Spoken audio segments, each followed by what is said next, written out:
Hi viewers, welcome to my channel. Karthika మాసంలో పొరపాటున కూడా ఈ పనులు అస్సలు చేయకూడదు. ఈ రోజు నుంచి కార్తీక మాసం ప్రారంభం అవుతుంది. ఏడాది మొత్తంలో పండుగలు పునస్కారాలు ఎన్నో చేస్తాం. వినాయక చవితి, దసరా ఇలా చేసుకుంటూ ఉంటాం. కానీ కార్తీక మాసం నెల రోజులు ప్రత్యేకమే. శివకేశవులకు అత్యంత ప్రీతికరమైన మాసం.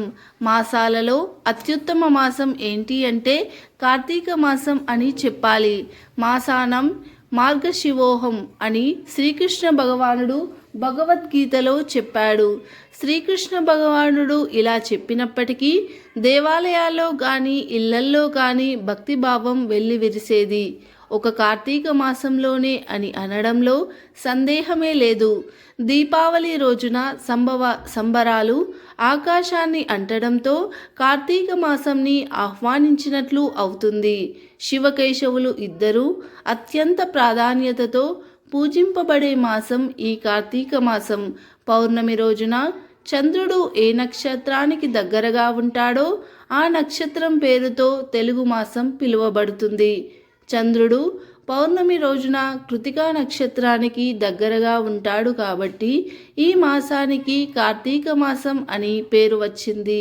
కార్తీక మాసంలో కృతికా నక్షత్రాలు సూర్యోదయానికి ముందు అంటే తెల్లవారుజామున తూర్పు దిక్కున కనిపిస్తాయి. ఇతర నక్షత్రాల మాదిరి కృతికా నక్షత్రం ఒక నక్షత్రం కాదు. అంబాతుల, నియత్ని, అభయత్ని, మేఘయత్ని, వర్షయత్ని, చెమునిక అనే 7 నక్షత్రాల సమూహం కృతికా నక్షత్రం. అయితే పొరపాటున కూడా ఈ కార్తీక మాసంలో ఈ పనులు అస్సలు చేయకూడదు. కాదని చేస్తే శివుడికి కోపం వస్తుంది. వీరికి దరిద్రం పడుతుంది. అష్ట కష్టాలు అనుభవిస్తారు. ఎంత కష్టపడినా కూడా జీవితంలో పైకి రాలేరు. ఎక్కడా లేని కష్టాలన్నీ వీరికి వస్తాయని పండితులు చెబుతున్నారు. మరి కార్తీక మాసంలో ఏ తప్పులు చేయకూడదు అనే విషయాన్ని ఇప్పుడు మనం ఈ వీడియోలో తెలుసుకుందాం. ఈ వీడియో నచ్చితే లైక్ చేయండి, అలాగే సబ్స్క్రైబ్ చేసుకోండి. మీ యొక్క లైక్ మాకు ఎంతో సపోర్ట్ని ఇస్తుంది.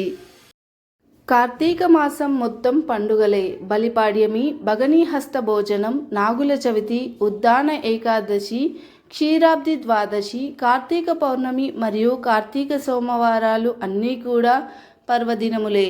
కార్తీక మాసంలో సూర్యోదయానికి ముందే బావుల వద్ద స్నానం, నదీ స్నానం చేసి కృతికా నక్షత్రంను దర్శించి దీపం వెలిగించి ఆ పరమేశ్వరుని ఆరాధిస్తే చాలా మంచిది.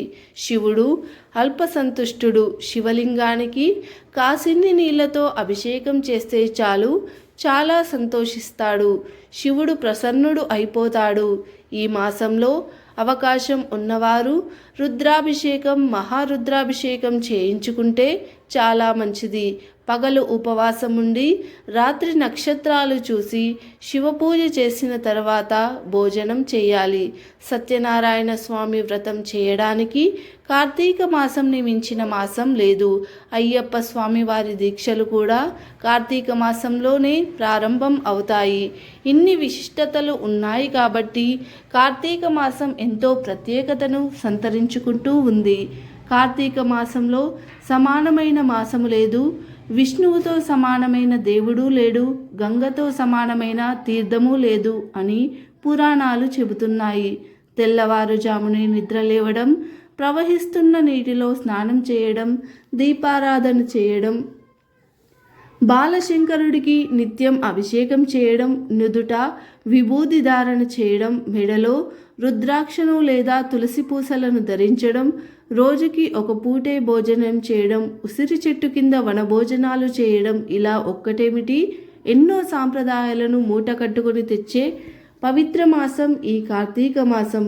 ఈ కార్తీక మాసంలో ముఖ్యమైనవి కార్తీక స్నానం, ఉపవాసం, కార్తీక దీపం. కార్తీక మాసం అంతా తెల్లవారుజామున నిద్రలేచి కృతికా నక్షత్రం అస్తమించేలోగానే చెరువుల్లో కానీ అలాంటివి అందుబాటులో లేనప్పుడు గదిలో అయినా సరే తలస్నానం చేస్తారు.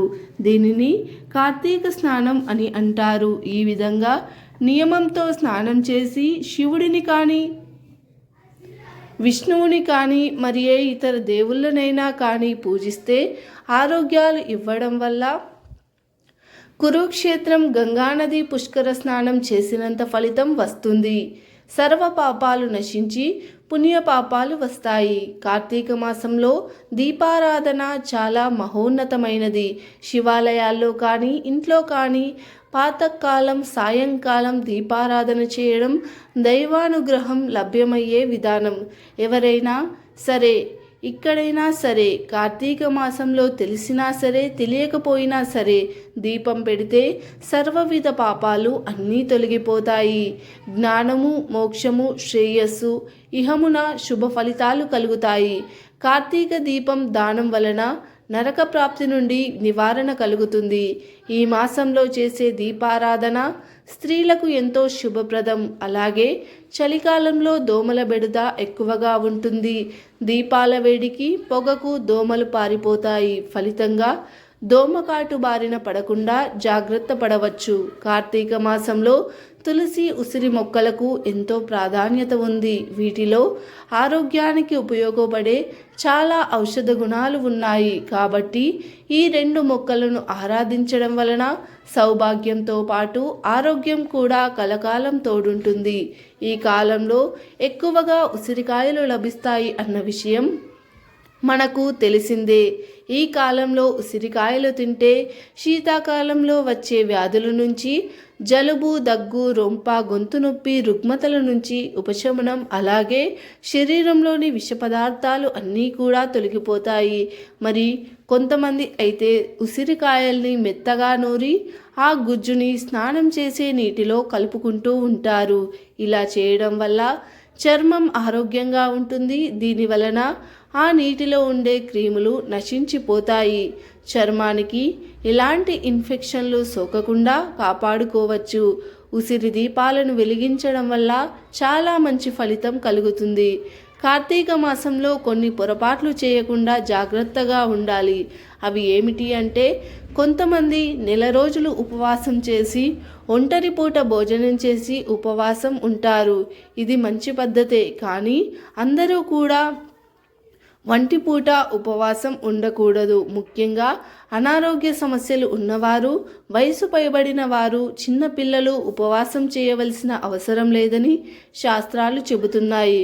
కొంతమంది అయితే ఆరోగ్యం బాగా లేకపోయినా అందరితో కలిపి ఉపవాసం ఉండి ప్రాణాల మీదకి తెచ్చుకుంటారు. ఉపవాసం ఉంటారు, బాధపడుతూ ఉపవాసం ఉంటారు. అలా బాధపడుతూ ఉపవాసం ఉంటే శివుడు సంతోషించడు. కాబట్టి మీకున్న సమస్యలను బట్టి, శరీర తత్వాన్ని బట్టి ఉపవాసం చేయండి. మనస్ఫూర్తిగా ఉపవాసం చేయాలనిపిస్తేనే ఉపవాసం ఉండండి.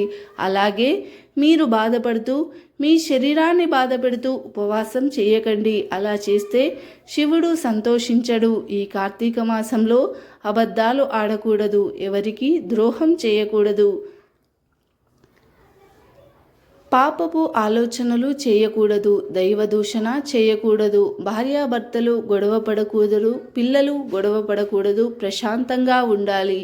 ఈ నెల రోజులు కూడా నూనె లేకుండా వంటలు తినాలి. అంటే నెయ్యితో వంటలు వండుకొని తినాలి అని అర్థం. ఈ పవిత్ర కార్తీక మాసంలో సబ్బు, షాంపూలు పక్కన పెట్టి సున్నిపిండి, కుంకుమ రసంతో స్నానం చేస్తే చాలా మంచిది. శివుడి అనుగ్రహం కలుగుతుంది. కార్తీక వ్రతం చేసిన వారు ఆ వ్రతం చేయని వారి చేత వంట తినకూడదు. అలాగే ఈ మాసంలో మాంసాహారం తినకూడదు, మద్యం సేవించకూడదు. అలాగే ఉల్లిపాయలను, వెల్లుల్లిపాయలను, ఇంగువను, పప్పులను, గుమ్మడికాయను ఈ మాసంలో తినకూడదు. కేవలం సాత్విక ఆహారాన్ని మాత్రమే తినాలి. అలాగే కార్తీక మాసంలో దంపతులు తప్పనిసరిగా బ్రహ్మచర్యం పాటించాలి. నెలసరిలో ఉన్న ఆడవారు ఏ పూజలు చేయకూడదు. అలాగే గుడికి వెళ్ళినప్పుడు ఆల్రెడీ అక్కడ పెట్టిన దీపాలను తీసేసి పక్కకు నెట్టేసి కొత్త దీపాలను పెట్టకూడదు. అలా చేస్తే పుణ్యం రాదు, పాపం వస్తుంది. ఎక్కడైనా సరే దీపం పెట్టవచ్చు, అంతేకాని ఎవరో పెట్టిన దీపాన్ని మీరు పక్కకి నెట్టేసి అక్కడ దీపాన్ని పెట్టడం తప్పు. ఇది తరచుగా చాలామంది చేస్తూ ఉంటారు. ఈసారైనా సరే ఇలాంటి పొరపాట్లను అస్సలు చేయవద్దు. కార్తీక మాసంలో కార్తీక వ్రతం చేసిన వారు పగటిపూట నిద్రించకూడదు. రాత్రిపూట కూడా నేల మీద నిద్రిస్తే చాలా మంచిది. ఒక పూట వండిన అన్నాన్ని మళ్ళీ తినకూడదు. ఈ మాసంలో తెలగపిండి వడియాలు ధరించాలి. ఒకరి ఎంగిలి మరొకరు తినకూడదు. అలాగే ఈ మాసంలో మూగ జీవాలను హింసించకూడదు. అలాగే ఆవులు, కుక్కలు, పక్షులు ఇలా మన చుట్టూ ఉండే మూగజీవాలను కారణం లేకుండా కొట్టి హింసించకూడదు. కార్తీక మాసంలో చేయకూడని పనులు ఇవే కాదని ఈ తప్పులు చేస్తే శివుడికి కోపం వస్తుంది. ఇక మీరు ఎన్ని పూజలు చేసినా ఫలితం అనేది రాదు.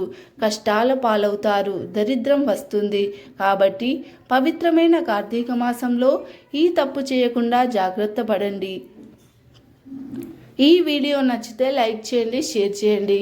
మా ఛానల్ను సబ్స్క్రైబ్ చేసుకోండి. ఈ వీడియో నచ్చితే కామెంట్ బాక్స్లో ఓం నమః శివాయ అని తప్పక కామెంట్ చేయండి. మా వీడియో నచ్చితే సబ్స్క్రైబ్ చేసుకొని ఇలాంటి మరిన్ని వీడియోస్ కోసం పక్కనే ఉన్న గంట సింబల్ను ఆల్ అని ప్రెస్ చేయండి. మా వీడియోని మీరు పూర్తిగా చూసినందుకు ధన్యవాదాలు.